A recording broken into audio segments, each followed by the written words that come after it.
João, o meu Rolex desapareceu. A frase caiu como um trovão no meio do salão iluminado. O som das taças de cristal se calou, e até o piano parou por um segundo. Todos olharam para Beatriz Valença, a anfitriã da noite. Mulher de pele clara, vestido prateado e sorriso treinado. Ela segurava o pulso nu, onde antes brilhava um Rolex Oyster perpetual cravejado de diamantes, presente do ex-marido em um Réveillon de Paris. Era uma noite de festa no condomínio Jardins do Paraíso. Na região mais cara de São Paulo, o salão do edifício, decorado com mármore italiano e lustres Murano, estava cheio de risos ensaiados, perfumes franceses e conversas sobre viagens à Europa. Entre os garçons de luvas brancas, passavam bandejas com taças de Dom Pérignon, trufas e canapés de salmão, e perto da porta, discretamente, estava João Henrique, motorista de confiança da família Valença há 5 anos, terno simples, sapatos gastos, olhar sereno. Ele observava a patroa de longe, pronto para levê-la embora assim que a festa terminasse. Mas a frase dela mudou tudo. Procurem. Agora, disse Beatriz. Sem esconder o nervosismo elegante, um dos convidados, um advogado de terno Hugo Boss Menos, comentou em voz baixa: essas coisas acontecem. Ainda mais com tanta gente de fora. A palavra fora ecoou, invisível, mas cortante. João sentiu todos os olhares convergirem para si. Era o único homem negro naquele salão branco. O silêncio que se formou não vinha de espanto, mas de suspeita. Ele percebeu isso no olhar da senhora loira, que o examinava como quem mede um objeto, no riso curto do casal, ao fundo, na maneira como um segurança se aproximou, sem ser chamado senhora Beatriz. Talvez eu possa ajudar, disse João, tentando manter a voz firme. Mas ela o interrompeu. Não, João, apenas me diga. Você viu alguém se aproximar da mesa? Ele respirou fundo. Sabia que qualquer resposta soaria errada. Não, senhora. Eu estava na garagem organizando os carros. Beatriz cruzou os braços, olhando-o como se o silêncio fosse confissão. O segurança já estava ao lado dele. Senhora, quer que eu verifique o carro? Ela assentiu. Verifique. Tudo. Os convidados cochichavam. Uma mulher comentou: eu sempre achei ele educado demais. Sabe? Daqueles que fingem. Outro respondeu: nunca se sabe. Roubo começa assim, com simpatia. João abaixou a cabeça. Podia sentir o calor subir no rosto, não de culpa, mas de vergonha. A vergonha de ser julgado antes de ser ouvido. A vergonha de existir no lugar errado. O segurança desceu com ele até a garagem. O ar cheirava a gasolina e umidade. No porta-luvas havia apenas o rádio do carro, um CD de Miles Davis e um livro de capa gasta, cartas a um jovem poeta. Nada mais.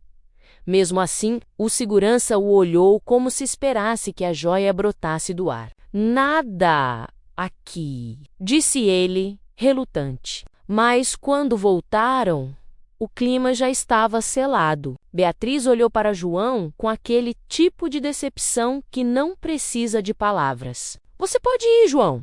Amanhã conversamos. Mas todos sabiam que amanhã significava nunca mais. Ele pegou o casaco.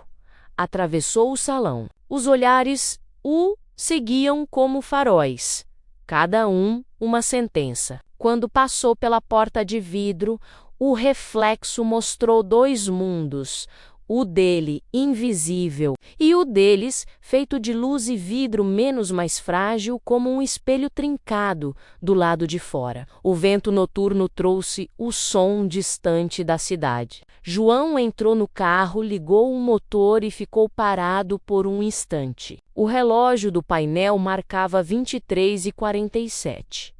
O tempo seguia, mas para ele parecia ter parado. A chuva começou antes do amanhecer. Grossa, fria, batendo contra o vidro do carro como se o mundo inteiro quisesse lavar a noite anterior. João Henrique dirigia sem destino pelas ruas ainda vazias de São Paulo. Os semáforos piscavam em amarelo, o rádio desligado, e o som do motor era a única coisa viva naquele silêncio. No banco do passageiro, o paletó que ele usara na festa estava encharcado. Ainda cheirava a perfume caro e a humilhação. Por um instante, ele pensou em jogar o paletó pela janela mas não, era caro demais para quem ganha pouco. E, de certo modo, agora era também uma lembrança do que ele nunca mais aceitaria, quando o sol começou a nascer. João parou o carro em frente ao prédio antigo onde morava, na Zona Norte. O contraste era brutal. Lá mármore e Dom Perignon, aqui muros descascados e cheiro de café com pão amanhecido. As pessoas que passavam pelo Beco U cumprimentavam com aquele mesmo respeito silencioso de sempre. Nenhum deles sabia o que havia acontecido, e ele preferia assim, no pequeno apartamento de 2 cômodos. João pendurou o casaco, tirou os sapatos e se sentou no sofá rasgado. Olhou para o teto e fechou os olhos. Queria gritar, mas não havia voz. Há muito tempo ele aprendera que gritar só faz o mundo fechar ainda. Mas os ouvidos, pegou o violão velho encostado na parede e dedilhou algumas notas. Era uma melodia triste, sem nome, que vinha desde o tempo em que a esposa ainda vivia. Ela sempre dizia: "Você fala pouco, João, mas quando toca, parece que o mundo entende." Ele sorriu, amargo. Nem o mundo, nem Beatriz, nem ninguém havia entendido.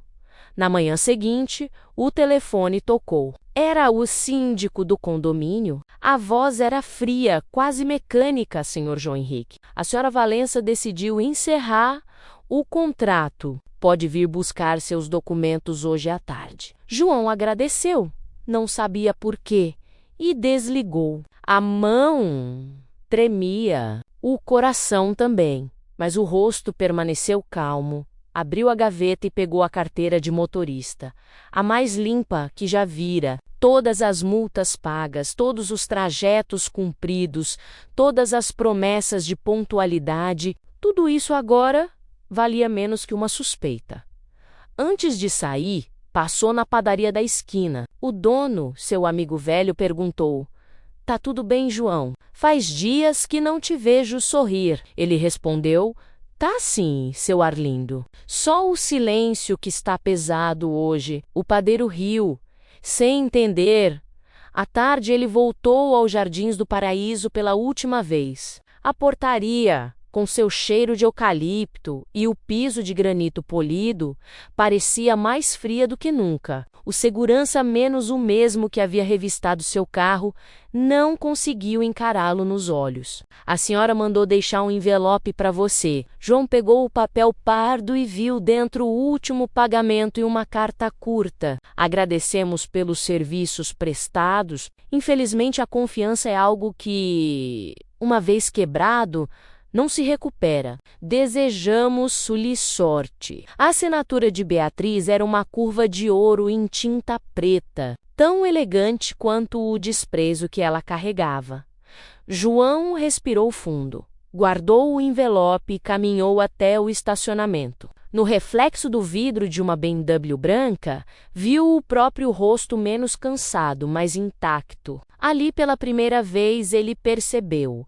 O que haviam roubado não era o relógio, era o tempo que ele passou acreditando que dignidade bastava. Ao chegar em casa, encontrou Lúcia, a empregada do prédio, sentada na escada, esperando. Ela segurava uma sacola de plástico com pão e café. "Eu soube, João. Isso foi injustiça. Eu sei que você não fez nada." Ele respondeu baixo: "Eles também sabem, Lúcia. Só fingem que não." Ela hesitou, depois perguntou: "Vai fazer o que agora?" João olhou o horizonte cinza da cidade, os prédios de vidro ao longe brilhando como promessas vazias. Nada. Porque às vezes o silêncio fala mais do que o grito. Lúcia abaixou a cabeça. O café esfriava. A chuva recomeçava. E entre as gotas caindo e o som distante de buzinas, a cidade parecia repetir o nome dele menos baixo, lento, invisível. João, João, João. O sábado amanheceu abafado. O ar em São Paulo parecia pesado, como se o calor guardasse dentro dele todos os segredos da cidade. No condomínio Jardins do Paraíso, o silêncio dos corredores era quebrado apenas pelo som das faxineiras esfregando o chão e dos aspiradores de pó engolindo o pó do luxo. Lúcia estava lá desde cedo, limpando o hall do elevador. Cada passada de pano era uma tentativa de esquecer o que haviam feito com João. Mas a consciência não se limpa com desinfetante. Ela parou um instante para descansar e, por acaso, ouviu um barulho vindo da sala de segurança. A porta estava entreaberta. E lá dentro, o jovem Eduardo Valença mexia nos computadores de vigilância. Lúcia o reconheceu de imediato, o filho mimado de Beatriz. Aquele que nunca dizia bom dia e chamava todos de você aí. Posso ajudar, senhor Eduardo? Perguntou ela, com a voz cautelosa. Ele se virou, assustado, o rosto suado, os olhos nervosos. Nada. Só tô vendo umas coisas. Minha mãe pediu. Entendi, respondeu Lúcia, limpando o balcão devagar, fingindo não notar o pânico dele. Mas ela viu o reflexo na tela do computador, o elevador, a noite da festa. E por um instante, o próprio Eduardo segurando algo brilhante na mão. Um relógio, o tempo pareceu parar. Ela não disse nada. Esperou que ele saísse, fechando a porta atrás de si, e ficou ali, sozinha. O coração batia forte, as mãos suavam. Ela sabia que aquilo podia custar o emprego, talvez até a vida tranquila que ainda restava. Mas também sabia que a verdade é uma força que, uma vez vista, não pode ser desvista.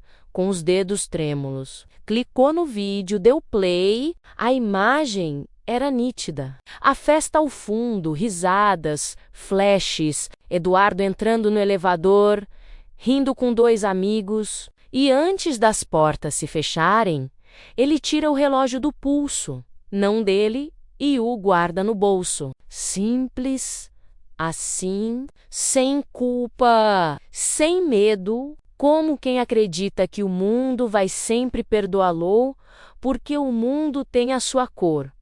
Lúcia levou a mão à boca, não de surpresa, mas de raiva. Raiva pelo silêncio, pelo modo como olharam para João, pelo modo como Beatriz se achava dona até da verdade. Pegou o pendrive que estava na gaveta do segurança e salvou a gravação. Olhou em volta, menos ninguém. Guardou o objeto no sutiã, o lugar mais seguro que conhecia. Depois continuou limpando o chão como se nada tivesse acontecido.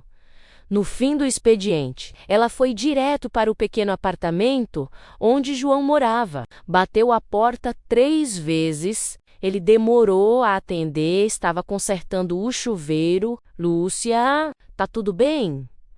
Depende do que o senhor chama de bem. Ela entrou sem pedir licença, tirou o pendrive do bolso e colocou sobre a mesa. O senhor precisa ver isso. João franziu a testa, sem entender. Lúcia, eu já aceitei. Não quero mais mexer nisso. Aceitou o quê? João, ser acusado, ser invisível. A voz dela tremeu, mas o olhar era firme. O senhor não vai continuar calado, não dessa vez. Ele hesitou. Depois ligou o notebook antigo. A tela demorou a acender. Quando o vídeo começou, o ar ficou denso. Nenhum dos dois respirou. João viu o rosto do garoto, o riso inconsequente, o relógio nas mãos erradas. Viu a verdade, e com ela veio algo que não sentia muito raiva. Não a raiva que destrói, mas a que desperta. Lúcia colocou a mão sobre o ombro dele. A verdade está aqui, João.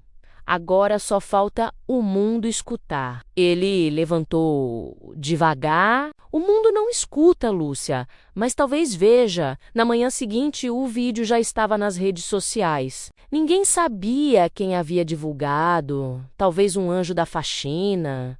Talvez o próprio destino. O título estampava em letras grandes: O verdadeiro ladrão do Rolex, de Beatriz Valença. Em menos de 2 horas, o nome de João Henrique estava em todas as manchetes. Os comentários se multiplicavam. O motorista foi injustiçado. Essa elite acha que pode tudo. Ele devia processar. Enquanto isso, Beatriz assistia ao vídeo no café da manhã, a xícara de porcelana tremendo levemente em suas mãos. A torrada queimou. O olhar dela, pela primeira vez, vacilou. Do outro lado da cidade, João estava parado na janela, o sol batendo no rosto. Não sorriu, não chorou, apenas fechou os olhos e murmurou. O silêncio também sabe gritar, e por um instante o som do vento pareceu aplaudi-lo. O saguão dos Jardins do Paraíso nunca esteve tão cheio. Câmeras de televisão, jornalistas, vizinhos curiosos, todos amontoados diante da entrada principal. O piso de mármore branco refletia os flashes como relâmpagos artificiais. No ar, o perfume caro das moradoras se misturava com o cheiro do medo. No centro do tumulto, Beatriz Valença tentava manter o rosto sereno, mas a maquiagem não escondia as olheiras. Desde o amanhecer, o vídeo rodava nas redes, nas TVs, nos grupos de WhatsApp das madames. O nome dela agora era sinônimo de vergonha. Socialite acusa motorista negro e é desmentida por câmeras. Era a manchete do dia. O segurança da portaria aproximou-se. Aflito, senhora, ele chegou? Beatriz engoliu em seco. Ele quem? João.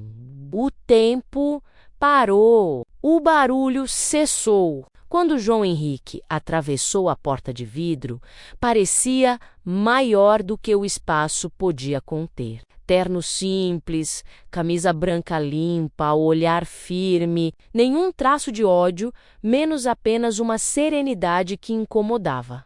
As câmeras se voltaram para ele. Os flashes o cercaram, mas ele não desviou. Caminhou lentamente até o centro do saguão, onde Beatriz o esperava, imóvel, entre o luxo que agora parecia pesado demais. Por um instante, ninguém disse nada. Então, ela tentou sorrir. João, eu sinto muito. Não sabia de nada. Ele a observou em silêncio. Os olhos dele refletiam mais do que qualquer palavra. Depois, falou baixo, mas com uma clareza que cortou o ar. A senhora me viu como ladrão, porque nunca me viu como homem. O som ecoou pelo hall como uma sentença. Alguns jornalistas abaixaram as câmeras, outros registravam cada segundo. Beatriz piscou, tentando responder menos, mas as palavras se perderam. Eu confiei em você, murmurou. João respondeu. Não, senhora. A senhora confiava no silêncio, porque o silêncio dos seus funcionários faz o seu mundo parecer justo.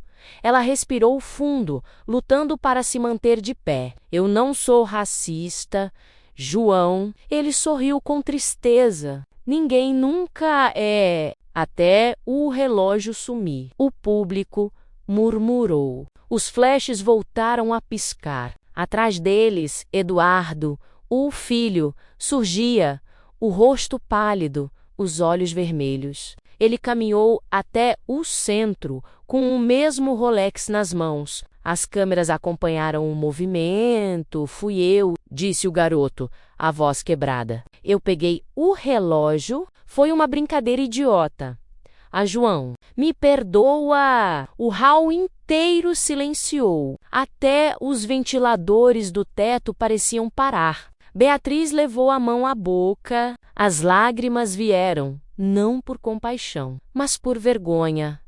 João olhou para o menino e, por um instante, viu nele o próprio filho que perdera anos atrás. A raiva se dissolveu. Ele estendeu a mão, colocou-a sobre o ombro do garoto e disse: Você não precisa do meu perdão. Precisa aprender a escutar o som do próprio erro. Eduardo chorava. As câmeras registravam tudo. O olhar firme do motorista, a queda simbólica da senhora rica, o silêncio pesado que agora tinha nome e rosto. Horas depois, quando todos se dispersaram, João saiu do prédio pela última vez. O sol já se punha refletindo dourado nas janelas de vidro do condomínio. Lúcia o esperava do lado de fora, com um sorriso contido. Fez o que tinha que fazer, né? Ele respondeu: Não fiz nada, só deixei o silêncio falar. Ela riu. Dessa vez, ele gritou alto. João olhou para o alto, para o prédio que agora parecia menor. Não foi o silêncio que gritou, Lúcia. Foi a dignidade. E com isso, ele entrou no carro e foi embora. No rádio começou a tocar So What, de Miles Davis. O jazz subia, suave, e o som parecia dizer fim de uma era. Enquanto isso, no apartamento de cobertura, Beatriz permanecia sentada diante da janela. O relógio estava sobre a mesa menos, mas pela primeira vez ela percebeu, era só um pedaço de metal. O tempo verdadeiro estava nas mãos de quem soube esperar sem se calar. 2 meses haviam se passado desde o dia em que o vídeo explodiu na internet. As manchetes já haviam mudado, as redes se acalmaram, e a cidade, indiferente como sempre, seguiu seu curso. Mas na vida de João Henrique, o silêncio continuava menos. Só que agora, diferente. Não mais o silêncio da humilhação, mas o da paz. Ele morava agora em Guarulhos, num bairro simples, cheio de ruas com árvores e crianças jogando bola, com a indenização que recebeu menos após um processo que Beatriz resolveu encerrar discretamente. João comprou uma pequena autoescola comunitária, um portão azul, uma placa pintada à mão. Escola de Direção João Henrique. Aprender é se mover. Todos os dias, jovens da periferia chegavam ali para aprender a dirigir. Mas João não ensinava apenas como trocar de marcha. Ele falava de paciência, de visão, de respeito. No trânsito e na vida, quem olha só para frente esquece o retrovisor da consciência, dizia ele sorrindo. Lúcia, sua amiga de sempre, ajudava na recepção. João, tem uma moça querendo falar com você. Ele limpou as mãos do graxa, saiu da oficina e viu Beatriz Valença parada na porta sozinha. Sem maquiagem, vestida de branco simples, quase anônima. Por um instante, o tempo voltou a ser aquele da festa menos. Mas não era. Agora, o brilho vinha de outro lugar. Posso entrar? Perguntou ela. A voz baixa. Pode. Ela caminhou pelo espaço pequeno, olhando as fotos nas paredes, menos alunos sorrindo com seus carros novos. Diplomas improvisados, pôsteres motivacionais colados com fita adesiva. É bonito o que você faz aqui. Não é bonito. É necessário, respondeu João. Beatriz respirou fundo, tirou algo da bolsa. O Rolex colocou sobre a mesa. Isso não vale o que eu perdi, mas talvez ajude alguém. Ele olhou o relógio por um momento e depois para ela. O tempo sempre ajuda, senhora. Quando a gente escuta o que ele diz, Beatriz assentiu. Os olhos marejados, a voz embargada, Eu não vim pedir desculpas. Vim pedir para aprender. João sorriu pela primeira vez em muito tempo, um sorriso inteiro. Então, sente. A primeira lição é simples. Quem dirige olhando só para o próprio espelho acaba batendo. Ela riu, tímida, sincera. Pela janela, o sol entrava dourado, iluminando o quadro antigo onde se lia. Silêncio também é som. Só precisa saber ouvir. Naquela noite, depois que todos foram embora, João ficou sozinho na oficina. O ar tinha cheiro de óleo e esperança. Ligou o rádio, tocava Blue and Green de Miles Davis. Ele encostou-se na parede, fechou os olhos e deixou a música preencher o espaço. Do lado de fora, os jovens passavam rindo. Um deles gritou: "Valeu, professor João!" Ele acenou com a mão, ainda de olhos fechados. O relógio de Beatriz continuava sobre a mesa. O ponteiro marcava 22h14. Mas João já não contava as horas. Aprendera que o tempo verdadeiro não está nos relógios caros. Está nos minutos em que a gente se reencontra. Na manhã seguinte, uma reportagem no jornal local trazia o título: "Ex-motorista acusado injustamente. Cria escola de direção para jovens da periferia." A foto mostrava João sorrindo, cercado por alunos, ao lado de Lúcia, no fundo, uma frase pintada no muro: "A estrada mais difícil é a que leva de dentro para fora." O sol nascia devagar, tingindo de ouro o asfalto molhado. João ligou o carro de instrução, ajeitou o retrovisor e olhou seu próprio reflexo. O silêncio o acompanhava, mas agora era outro. O silêncio leve de quem perdoou. E antes de arrancar, ele murmurou: "O som do perdão é o único que não precisa de aplausos." O motor rugiu suave e o carro seguiu pela avenida, desaparecendo na luz do amanhecer.